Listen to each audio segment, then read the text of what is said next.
New Zealand کی وزیر اعظم جسنڈا آرڈن نے سیاست چھوڑنے اور وزیر اعظم کے عہدہ سے استعفیٰ دینے کا اعلان کر دیا ہے۔ جسنڈا آرڈن کے اس فیصلہ نے صرف نیوزی لینڈ نہیں بلکہ پوری دنیا کی عوام کو حیران کر دیا ہے کہ آخر ایسا کیا ہوا کہ اتنی کم عمر میں اور بغیر کسی وجہ کے جسنڈا آرڈن نے سیاست چھوڑنے اور وزارت عظمیٰ کی کرسی سے الگ ہونے کا فیصلہ کر لیا ہے۔ جسنڈا آرڈن نیوزی لینڈ کی وزیر اعظم تھی، لیکن پوری دنیا انہیں جانتی تھی اور پوری دنیا کے انسانوں اور خاص طور پر مسلمانوں کے دلوں میں انہوں نے اپنی جو امیج بنائی تھی، اپنا جو مقام پیدا کیا تھا، وہ شاید صدیوں میں کوئی لیڈر ایسا مقام بنا سکے۔ جسنڈا آرڈن کی عمر ابھی صرف 42 سال تھی اور وہ نیوزی لینڈ لیبر پارٹی کی حکومت میں وہاں کی وزیر اعظم تھی۔ اسی سال اکتوبر میں وہاں عام انتخابات ہونے ہیں جس میں فیصلہ ہونا تھا کہ ملک میں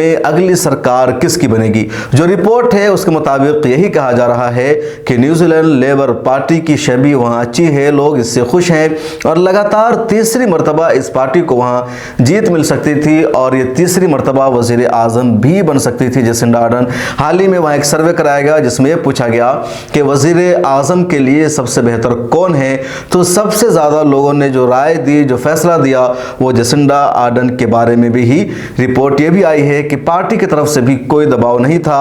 اس کے باوجود جسنڈا آرڈن نے کیوں سیاست سے استعفیٰ دے دیا اور 7 فروری سے انہوں نے وزارت عظمیٰ کی کرسی چھوڑ دینے کا اعلان کر دیا ہے۔ اور جسنڈا آرڈن نے یہ اعلان کیا ہے جمعرات 19 جنوری کو۔ جسنڈا آرڈن اتنے اہم کیوں ہیں اور آج ہم ملت ٹائمز پر ان کا تذکرہ کیوں کر رہے ہیں، اس کی وجہ پہلے بتا دیتے ہیں۔ دراصل جسنڈا آرڈن اس وجہ سے دنیا بھر میں مقبول ہے اور پوری دنیا ان کو جانتی ہے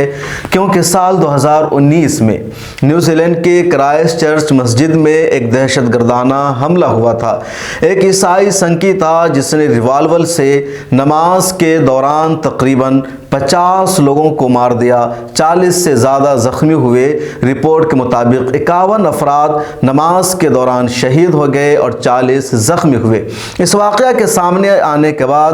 نیوزی لینڈ کی وزیر اعظم جسنڈا آرڈن نے سخت ایکشن لیا، اس واقعہ کو دہشت گردانہ حملہ قرار دیا،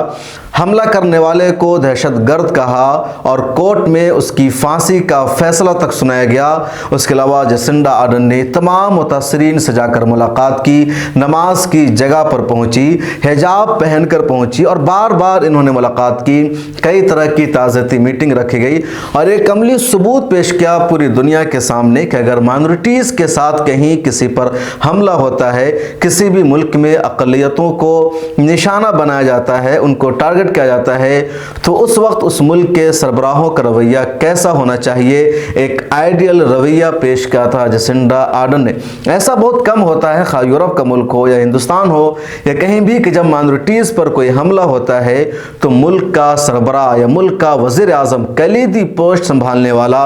اس طرح سے سامنے آئے، خود ملاقات کرے اور ملک کے قانون کو تبدیل کرے، سزا دلانے کی اپیل کرے اور تمام لوگوں سے کہے کہ دہشت گردانہ حملہ تھا جو ناقابل برداشت تھے۔ لیکن جسنڈا آرڈن نے کیا؟ آپ کو یاد ہوگا معاملہ مارچ 2019 میں کرائسٹ چرچ پر حملہ ہوا تھا، جمعہ کی نماز ہو رہی تھی، یہ خوبصورت مسجد، اور اس میں 51 افراد شہید ہو گئے جس میں کچھ انڈیا، پاکستان اور زیادہ تر وہیں کے تھے، 40 لوگ زخمی ہو گئے۔ اس کے بعد جسنڈا آرڈن براہ راست وہاں پہنچتی ہے، حجاب پہنتی ہے، متاثرین سے ملاقات کرتی ہے، جن عورتوں کے شوہر کا انتقال ہوا تھا ان سے گلے ملتی ہے، ان کو گلے لگاتی ہے اور پوری دنیا تصویر کو دیکھ کر حیران تھی کہ آخر یہ کیسی وزیر اعظم ہے جن کا دل اتنا بڑا ہے، جن کے دل میں اتنا رحم ہے، اتنا جذبہ ہے اور دنیا کو اس سے سبق سیکھنا چاہیے۔ جسنڈا آرڈن نے یہ بھی اعلان کیا تھا کہ جو ہمارے ملک میں بندوق رکھنے کا قانون اور لائسنس ہے اس کو تبدیل کیا جائے گا اور اگلے 1 مہینہ میں پارلیمنٹ کا اجلاس بلا کر کے